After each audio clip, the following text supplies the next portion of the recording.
Good morning. Thanks for joining me. In today's video, we're going to be talking about composting with worms, vermicomposting. It's one of the most beneficial things you can do for your plants. Well, I hope you like the video, and if you do, hit the like and subscribe. The first thing you need for vermicomposting is worms. You can buy them from any number of online vendors, or if you're lucky, your friend or neighbor has them. You can easily get worms from an established compost bin by making them do what's called a worm ball. In this video, I'm going to show you 3 different ways that I vermicompost. In all the bins that you see today, the principle is still going to be the same. You're going to feed one side of the bin, and then you wait, and when that's about ready and almost done, you feed the other side, so that your worms can go from one side to the other and back and forth. This is the worm factory. It comes with 4 trays and a lid that gives you tips on how to take care of your worms. Here are the trays. There's the first one, down to 4, and the bottom tray, which collects moisture and leachate. Leachate is not worm tea and is debatable on whether it can be used on plants. In the top of my worm factory, I have shredded newspaper and shredded cardboard. This helps keep the gnats down. I actually don't have any gnats in this worm bin right now. This is where I'm actively feeding my worms. As you can see, there's a lot of food in this bin, which accounts for the amount of moisture. As you dig down, you'll start to notice things like sprouted seeds, which is totally normal. And here we get to some papaya that I put and I fed in here. And you have your worm ball. What I do is I feed one side and the worms will migrate to one side, and then I'll switch to this side and they'll migrate when that side is ready, and they'll kind of go back and forth. Now composting worms, usually they're red wigglers. I have red and blue worms actually, and they're more of like a surface worm as opposed to an earthworm that goes up and down. I've tried to put garden earthworms into my compost bins and it doesn't really work. I don't know where they go. They either die or they move. I'm not sure.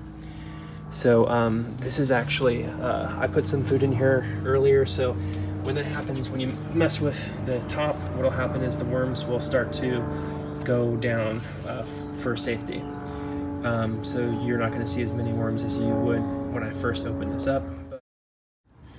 I don't know if I mentioned this, but it's very common that you'll have things that kind of sprout and grow, and you can plant them if you want. I've done it with pumpkins and all kinds of things. So you can replant it once it starts growing. But I recently did it with potatoes. So this is from a K-cup. We use little K-cup filters, and I just put them in there. You could put tea bags, you could put coffee. Some people say don't put a whole lot of coffee grounds. I use coffee grounds. I never really worry too much about how much I put in. Obviously you don't want to put like a whole 5 gallons of coffee grounds in there, but that's one of the things you can put in is coffee grounds, any vegetable or fruits scraps, obviously newspaper and cardboard shreddings. I use eggshells in a coffee grinder I bought for 20 bucks on Amazon, and use that as sort of like a grit. Helps their digestive system, also helps to put calcium in my compost. And basically I feed one side, and this is a lot of food in here for them actually. A little kid's rake, if you don't want to get your hands dirty, really helps out. When you're ready to harvest, you're going to harvest from the oldest tray first, and then return it empty to the top and continue the process.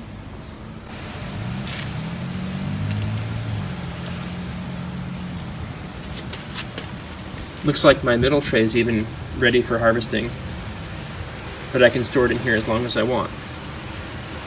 This is the end product of vermicompost.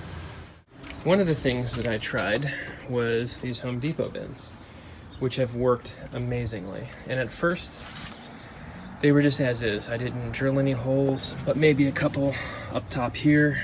But I overfed one of my bins, and I had a little bit of a moisture problem. So now I drill holes on the bottom to let them kind of drain out. So this is one that has leaves that I've had for a little while, and as you can see here, there's some worms here. There's no gnats. These are just a bunch of leaves that I had in my yard. there's the leaves, and I'm seeing like kind of worms in between. Oh, geez, there's a whole bunch right there. Okay, so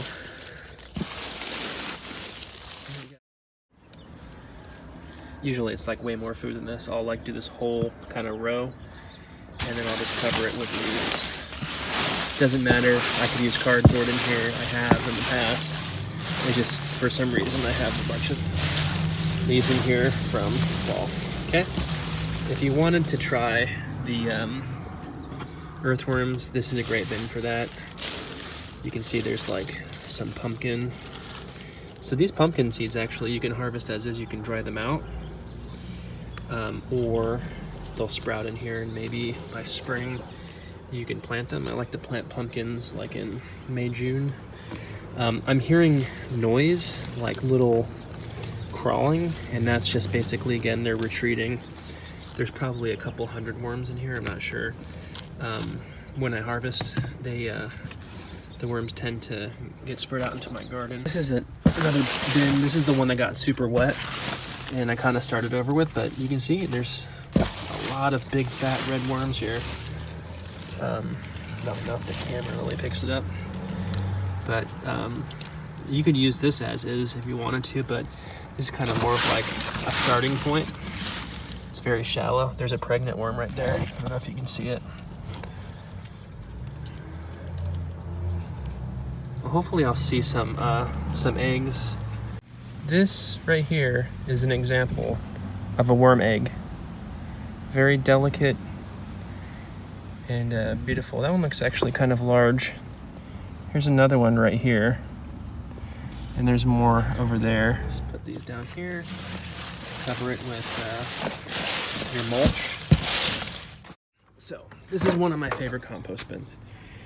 I originally got the one on the right first and got it off of Amazon. It's a lifetime, I think it's like a 60-gallon tumbler. I asked the forums and they said, oh, you can't put worms in a tumbler because they don't like to be moved around. You're gonna kill them and it gets too hot. Because the purpose of this tumbler is to get the compost super hot. So in composting, in this type of composting, you want to, aerate it. And in regular composting too, like if you have a big pile, every once in a while you want to turn it to create oxygen. And there's a secret to hot composting, which is getting the right nitrogen and carbon combination. So the carbon is like the dry parts, like the leaves, the browns, right? So the leaves, paper is a brown. The nitrogen is going to be like food scraps. Coffee grounds are really high in nitrogen. Grass is nitrogen.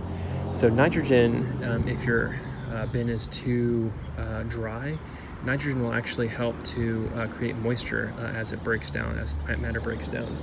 It'll create moisture. So having that balance will help your bin stay healthy and not smell and not stink and not be bad and not kill all your worms.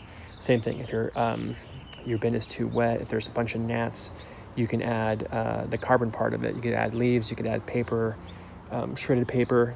Things break down a lot faster when they're in smaller parts. So I know that was really boring and some of you probably already know all this stuff, but so sometimes you get ants in a bin like this, and what do? You just spin it and the ants don't like it and they go away. You could also add water, but I don't add water to my bin. This soil is pretty moist as is, and that's from the plant matter. Now you notice there's like some fungus and stuff like that. It's not bad, it's fine. Fungus is not gonna kill anything. This is from some citrus that I threw in here. Oh, you're not supposed to put citrus in there, but look at all those worms, okay? That was literally a pile of citrus, and there's tons of worms here, okay? It's not a big deal. So I got some paper goods. So this is one that's kind of, the other one I have is actually is a lot older. This stuff is I'm still adding to it. But you can see that like this is pretty decent compost as is. This is some plastic part from some grass that I had sod, and that's why you don't use sod, because you get these plastic parts, which I'll keep to recycle or whatever later on. Again, you got these little things that are kind of growing.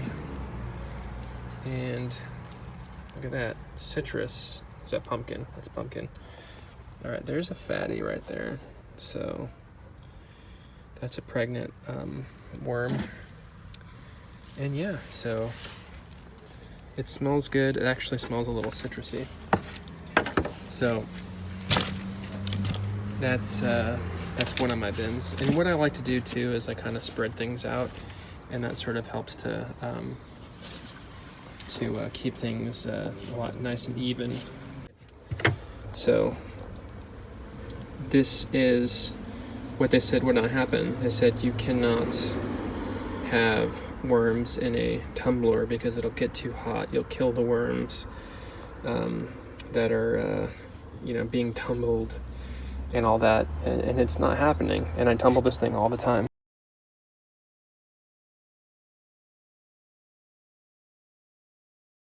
I would take the materials on top, and you can actually see I do have worms in this pot too, because they're, when you're composting with worms, they end up in your entire garden.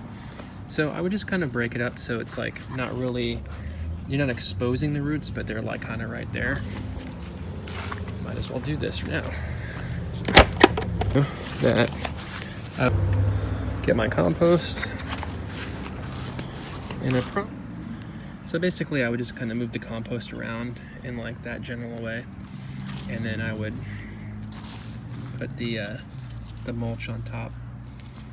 Another thing to note too is if you do end up composting grass, you will get grass seeds, and if you compost weeds, you'll get weeds, unless you get your bin really, really hot, which I don't do as well with the vermicomposting, because then you'd kill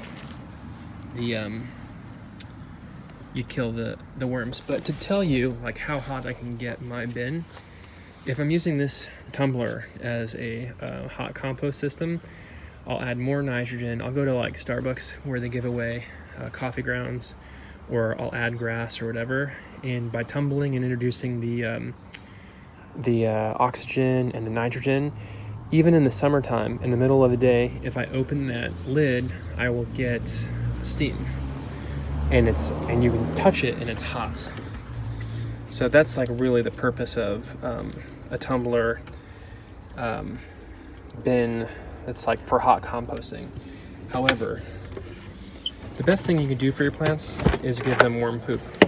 Worm poop inoculates your plants and creates biodiversity. This is the end product of vermicomposting. It's what we call black gold. It's light, airy, moist, and it smells good like earth. Well, I hope you enjoyed the video about the 3 types of vermicompost systems I have. I'll leave some links in the description below, and make sure you hit the subscribe button for more content.